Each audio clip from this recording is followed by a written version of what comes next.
In 1965, Dr. Ishaq Mohammed, a pediatrician at the San Fernando General Hospital, became concerned about the increasing number of children being attended to at the San Fernando General Hospital Pediatric Department with disabilities. Dr. Mohammed then wrote a letter to the Chief Medical Officer at the Ministry of Health that we imagine went something like this. Dear Chief Medical Officer, my name is Dr. Ishaq Mohammed and I am the head pediatrician at the San Fernando General Hospital. It is my recommendation that a National Child Development Center be set up with all the requisite medical staff and allied health services to help assess, diagnose, and manage the increasing number of cases of children with disabilities across the country.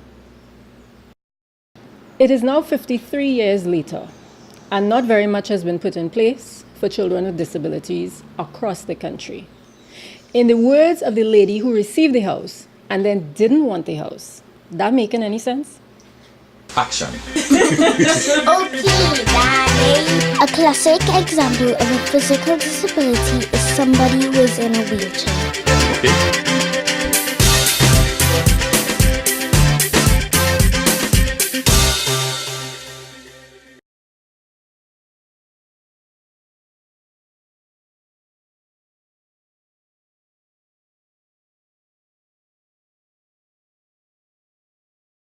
All right, and what about cognitive impact? Because you mentioned in your article that, for example, with both cognitive and auditory awareness, that people are not aware that there are steps happening, and that's why I spoke about mechanics. You know, that there are at least 8 steps that would happen for a child to pick up a ball and put it down and then walk to their parent to give them something else. So can you tell us about those steps? Sure. So as I mentioned before, whenever you hear something, your brain has to then do something with that information. So a lot of times it has nothing to actually do with hearing. So you can hear the information, but then what does the brain do with it? The brain has heard what the ears have heard, but then what does it do with the information? So it takes the information and then it starts to utilize it. And it starts off with basic things like following instructions, following one step. When you say hi to your baby, does the baby look at you? Does the baby smile?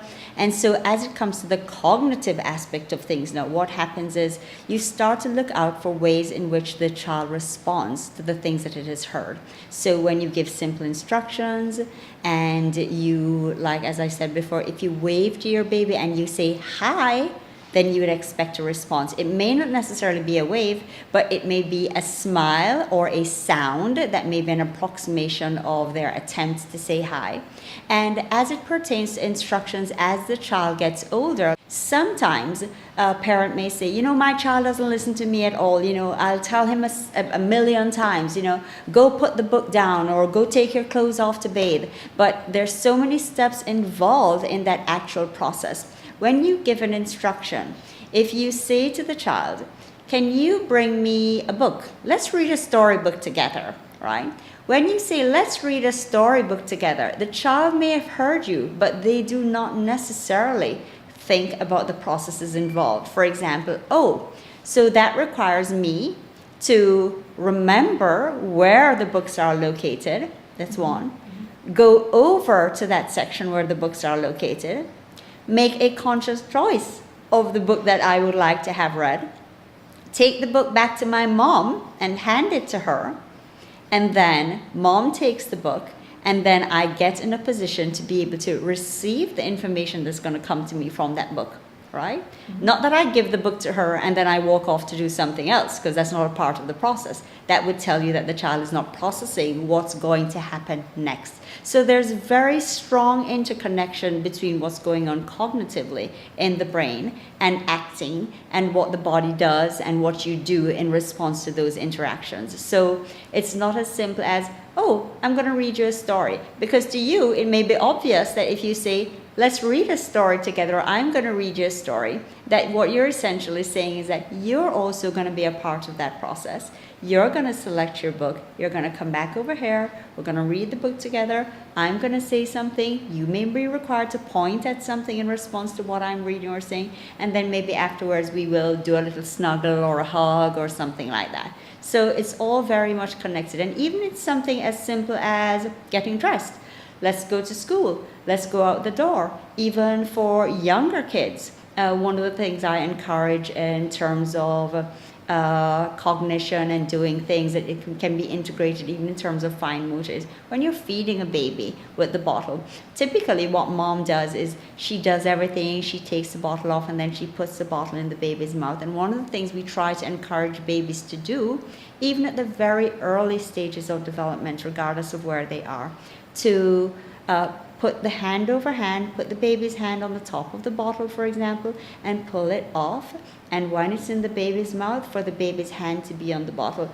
Absolutely, they may not have that strength to be able to hold or support that bottle on their own, but we want them to be participants in the process of feeding as well.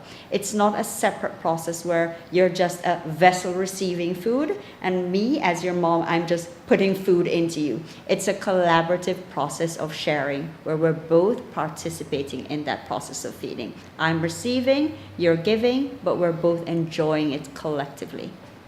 So everybody wins. Exactly, win-win. Sometimes we imagine that Dr. Mohammed's recommendation was actually put through to the cabinet at that time.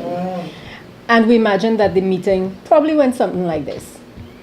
All right, all in favor of implementing Dr. Mohammed's recommendation? No! Why?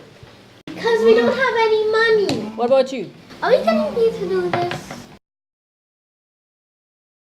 Join us next week as we continue to explore early intervention with therapist Carey Phillipps, and as we also explore the gaps that exist in our system, for children with disabilities. You can like and share our Facebook pages, a very special disabilities forum, Cause and Effect, and also like and subscribe to our YouTube channel, Cause and Effect. See you soon.